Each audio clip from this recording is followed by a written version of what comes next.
Tienes la palabra, Lourdes. Muchísimas gracias. Hola, Ángeles, muchas gracias a ti y a todos. No te preocupes que son cosas del directo. Bueno, yo si me permitís, para las personas e instituciones, sobre todo que se ubican fuera de España, ¿no? Sabéis que la ONCE es la organización nacional que presta servicio a las personas ciegas, pero lo que no todo el mundo sabe es que la Fundación ONCE tiene un alcance más amplio, es una herramienta que crea la ONCE como solidaridad, como gesto de solidaridad con el resto de las discapacidades. Entonces, nuestros dos grandes objetivos son, por un lado, la formación y empleabilidad de personas con discapacidad, porque creemos que realmente con una formación adecuada y con un empleo digno podemos tener muchísimo más fácil la inclusión en todos los ámbitos. Y, por supuesto, y además está perfectamente relacionado, la accesibilidad universal, ¿no? Al final, si los espacios, productos, servicios no son accesibles, pues esa inclusión de la que hablamos no es plena, ¿no? Porque al final puede haber muy buena voluntad de las personas, pero si luego no podemos entrar al cine, no podemos entrar a una universidad, a hacer un examen y demás, pues al final nosotros lo que siempre decimos es que la accesibilidad es el vehículo, uno de los vehículos para la inclusión. Para nosotros el canal que Fundación ONCE tiene en UNED abierta es clave. Es un canal que desarrollamos con la cofinanciación del Real Patronato sobre Discapacidad, es decir, tanto el Real Patronato como nosotros financiamos la realización de los diferentes cursos sobre accesibilidad y atención a personas con discapacidad que existen en el canal.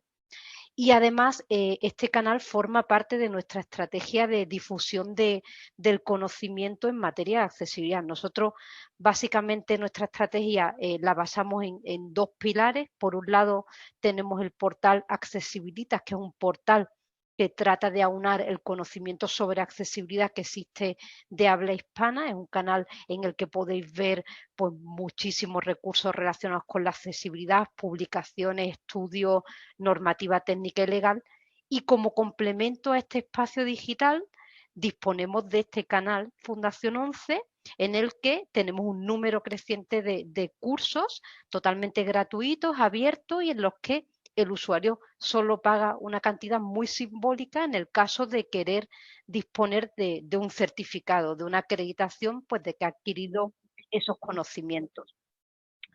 Para nosotros, dentro de este canal, el curso de materiales digitales accesibles es clave. ¿Por qué? Porque estamos viendo que se siguen cometiendo errores que en materia de accesibilidad deberían estar perfectamente superados. Es verdad que el curso se centra en los materiales digitales accesibles, como luego os presentarán Emilio y Alejandro, pero también es cierto que los conocimientos que ahí se imparten son perfectamente extrapolables a cualquier contenido digital que podáis elaborar, desde un simple correo electrónico, un mensaje por el WhatsApp, cualquier forma de comunicación digital puede llevar sin darnos cuenta barreras de accesibilidad.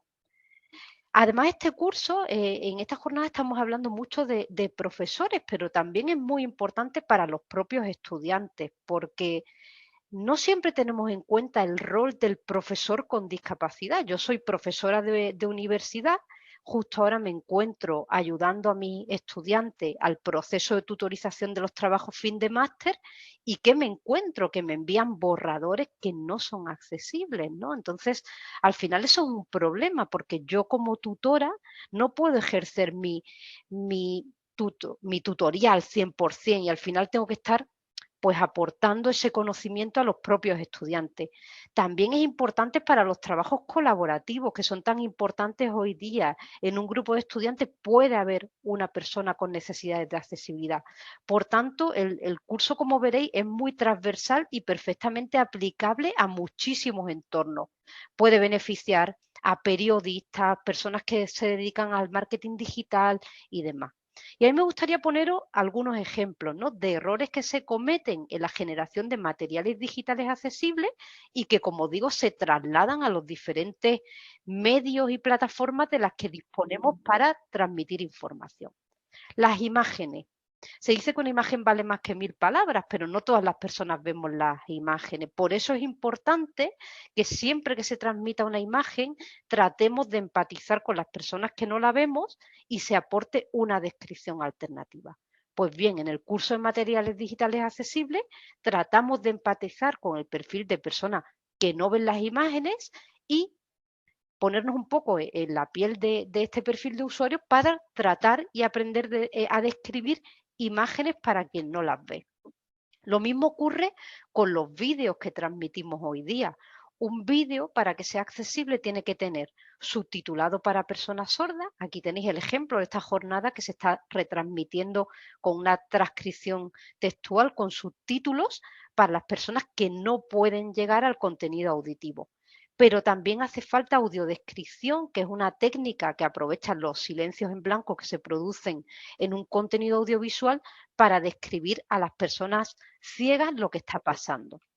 El uso del color. Cuando hablamos de contenidos digitales, el color es clave también porque nos aporta mucha información.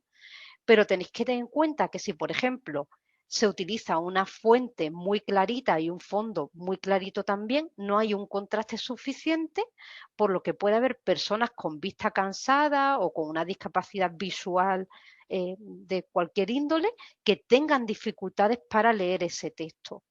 O también, a mí muchas veces, de verdad, me pasa muchísimo, ¿no? Que me llegan correo electrónico y me dicen, he escrito mi respuesta a tus cuestiones entre líneas, ¿no? Y las he marcado en rojo.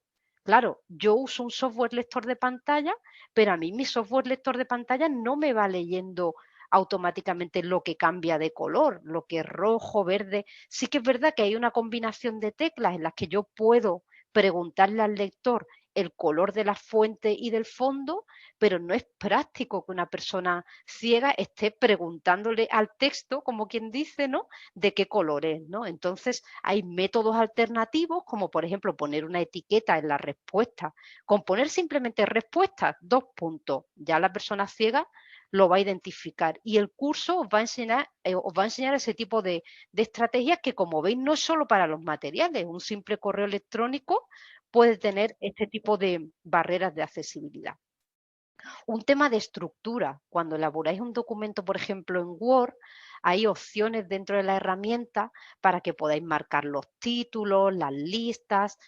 Y esas opciones son muy valiosas porque los lectores de pantalla que usamos las personas con discapacidad, si el texto está bien marcado, cuando lo estamos leyendo, nos dice qué es un título, qué es un subtítulo. Cuando entramos en una lista nos dice que se trata de una lista de 5 elementos.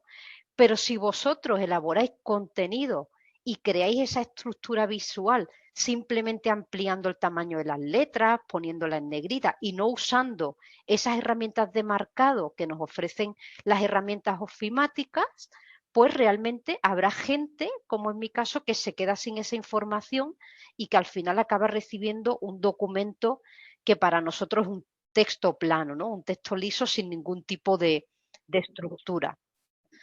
El tema del etiquetado, muchas veces generamos en las redes sociales, en los contenidos, enlaces o etiquetas de elementos activables. Tenéis que tener en cuenta que la forma de navegar de las personas que tenemos algún tipo de discapacidad es distinta. Yo, por ejemplo, cuando entro a una página web, puedo leer el contenido de forma lineal como si fuera un libro, pero también tengo atajos de teclado para que, por ejemplo, mi lector de pantalla me saque el listado de todos los enlaces que tiene una página o de los campos de un formulario.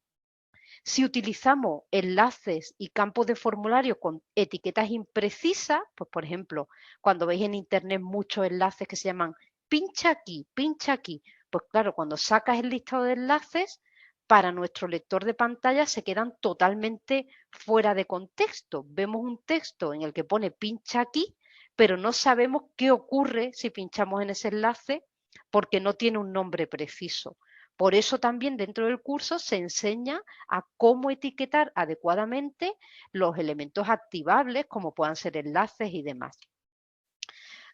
Muy importante también el tema de la lectura fácil, y con esto ya voy terminando. Hay una metodología que se llama redacción de texto en lectura fácil. De hecho, existe una norma técnica española en la que se marcan las pautas para escribir de forma sencilla.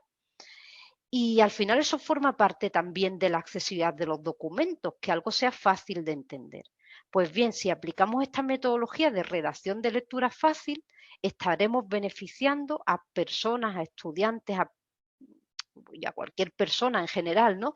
Que pueda tener una discapacidad intelectual, pero no solo. Por ejemplo, un estudiante Erasmus que viene a España y va a estar varios meses aquí y en el que el español no es su primera lengua, pero sí que tiene ciertos conocimientos básicos de español, se va a beneficiar de materiales educativos digitales redactados de fácil lectura. Por tanto, con este pequeño repaso que he querido hacer sobre las barreras con las que nos encontramos las personas con discapacidad al acceder a la información, nosotros con este MOOC hemos querido de alguna manera aportar los conocimientos necesarios para que las personas que elaboran los contenidos digitales dejen de cometer sin darse cuenta, porque desde luego no son barreras que se generan con mala fe, pues estas barreras que estamos comentando.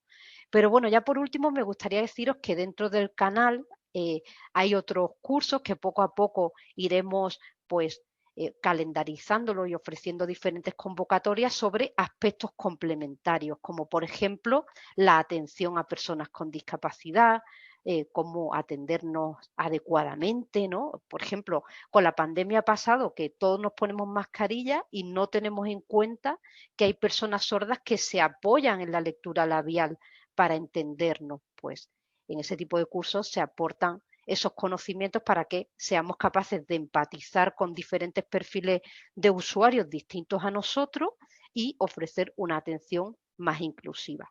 Y bueno, dentro del canal tenéis otros muchos cursos, pero hoy, si os parece, nos centramos en este de materiales digitales accesibles, aunque desde la Fundación 11 os invitamos a que lo exploréis y poco a poco pues, os vayáis interesando por otro tipo de contenidos que seguro que en lo personal y en lo profesional os van a aportar mucho. Muchísimas gracias.